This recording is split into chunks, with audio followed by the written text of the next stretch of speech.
north to the east, to the south to the west. We've got to try and disrupt the actions of G4S, because it ain't no trip what they're doing in the Gaza Strip. So please wake up, don't kip. I'm here today to protest at the G4S AGM against their appalling human rights record.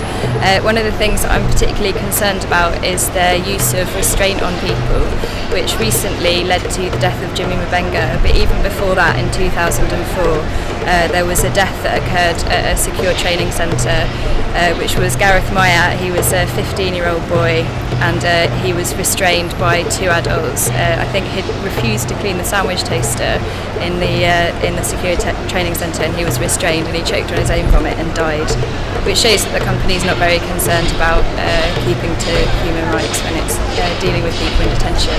G4S has an appalling record of treating its staff on poor pay and poor conditions. Particularly in this country, they're involved in a government scheme called Workfare, where especially young people who are claiming job seekers allowance and housing benefit, the government forces them to go and work for big companies for free.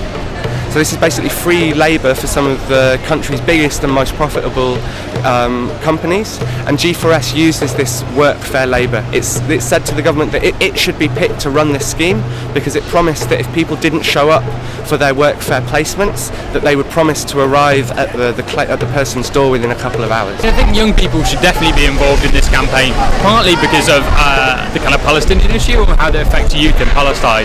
Like a lot of the people who are in prisons in Palestine, a lot of them are child prisoners. This is something that hugely affects young people in Palestine, but also in the UK. If you've got a company like G4S who's running your police station, that's going to be a really big issue if you get into trouble with the law. There's definitely not going to be a good situation for young people in the UK.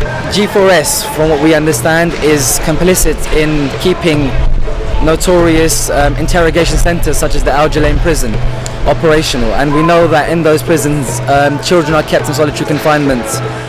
Most recently, Arafat Jaradat, a 30-year-old father of two, was severely tortured to death, and the post-mortem revealed broken ribs.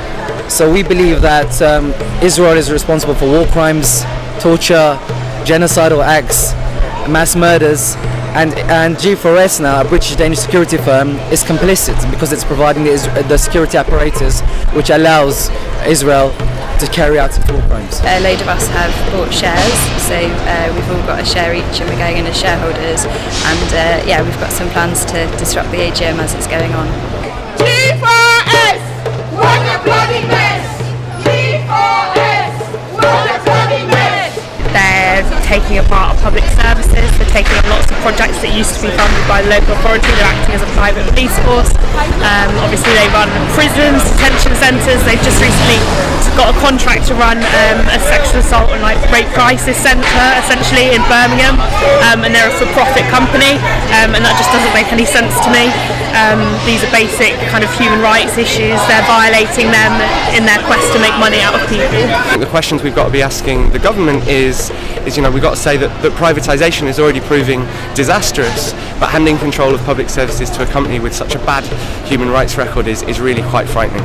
There's a lot of shareholders there who are angry, and they're asking questions around G4S's human rights record and complicity in Israel's crimes, and obviously the Jimmy Mabenga's case has been raised a number of times inside the AGM already, which is very good. It went really well. We had one person that did a signal, and during their presentation about the company, we started reading a speech about their human rights abuses in Palestine and in the UK and across the rest of the world. And we did lots of chanting, so we chanted who killed Jimmy Mabenga, G4S did, G4S did, and also who killed Gareth Mayat, G4S did, G4S did.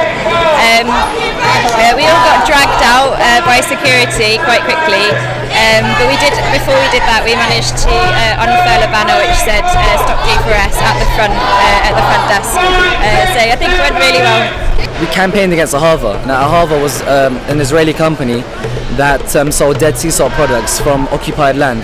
We protested outside of there, and they're shut down. They're no longer there in Covent Garden. So we think that with pressure, continual pressure, sustained pressure, which is what Islamic Human Rights Commission is doing through its ongoing political prisoners campaign, we can actually get G4S to divest.